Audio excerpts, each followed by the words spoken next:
अस्सलाम वालेकुम दोस्तों, इस्लामिक वीडियो देखने के लिए चैनल को सब्सक्राइब करिए। खिफाफ बिन इमा की साहिबजादी बेवा होके आ गई, बच्चे साथ थे। सरे राह जनाब उमर से मिली और मिल के कहने लगी, हुजूर मैं उस सहाबी की बेटी हूं जिन्होंने ओहद वाले दिन अपने बेटे के साथ मिल के मुआसरा किया था। बच्चे मेरे यतीम हो गए हैं, मैं बेवा हूं। हजरत फारूक आजम रदी अल्लाह तआला अन्हु ने फहरिस्त नहीं मांगी, खर्चे की डिटेल नहीं मांगी।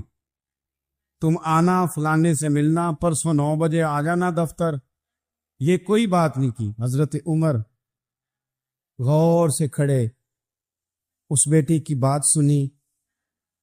छम छम सैयदना फारूक की आंखों से आंसू गिरे।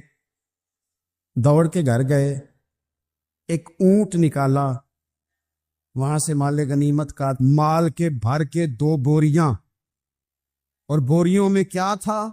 चांदी भी थी, नगदी पैसे भी थे, कुछ जरूरत का सामान भी था, गल्ला भी था। 2 बोरियां भर के ऊंट पे रख के खुद लगाम उस बेटी के हाथ में थमा के का, पुत्र सामान भी तेरा है, ऊंट भी तेरा है, और ये ना समझना यही कुछ तुझे दिया है, जब ये खत्म होगा तो रब तेरे लिए और बंदोबस्त फरमाएगा।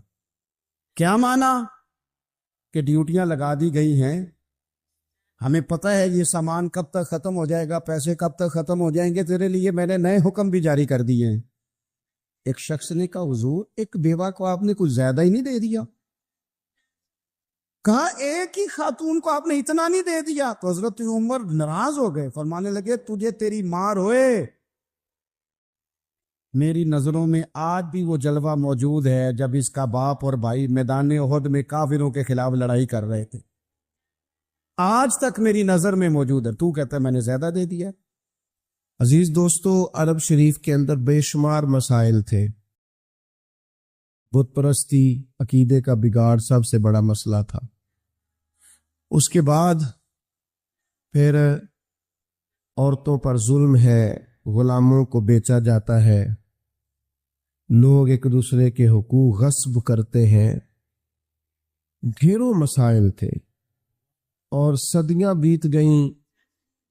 हजरत ईसा अलैहिस्सलाम के बाद आसमान से कोई वही नहीं आई, जमीन और आसमान का राब्ता नहीं हुआ।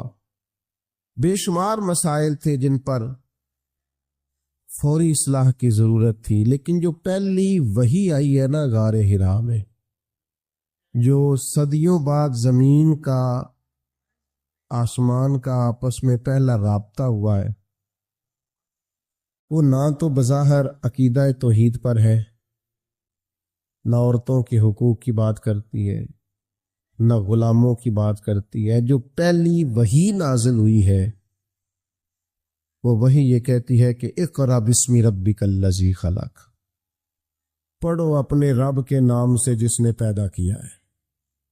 जो पहली वही नाजिल होती है वो ये कहती है कि अपने रब के नाम से पढ़ो। माना क्या है कि पढ़ोगे ना अल्लाह के नाम से, किताब और सुन्नत को पढ़ोगे तो अकीदा तौहीद भी ठीक हो जाएगा, औरतों के हुकूक की भी समझ आ जाएगी। ये जो स्टेज पे दोस्त बैठे हैं, इन्हें मोबाइल नहीं चलाना चाहिए, इनके लिए तो बिल्कुल दुरुस्त नहीं है। अल्लाह सलामत रखे आप हजरात को। तवज्जो तकसीम होती है ना, सामने वाले तो आपको देखते हैं, तवज्जो तकसीम होती है। आप मेहरबानी फरमाए सिर्फ सुने, नीचे चले बैठे हैं उनका मामला हो रहा है। भाइयों, पहली वही जो नाजिल होती है वो इल्म की बात करती है। तालीम इतनी बड़ी रोशनी है जिसकी वजह से सारे अंधेरे ही खत्म हो जाते हैं। बाज़-औक़ात ना अंधेरे ज्यादा होते हैं और उस अंधेरे की वजह से मूजी भी ज्यादा जमा हो जाते हैं। किसी कमरे में अंधेरा हो तो सांप भी आ गया, बिच्छू भी आ गए, छिपकलियां भी आ गई। अब अगर आप अंधेरे में उन सबको मारना चाहेंगे तो नहीं मार सकेंगे।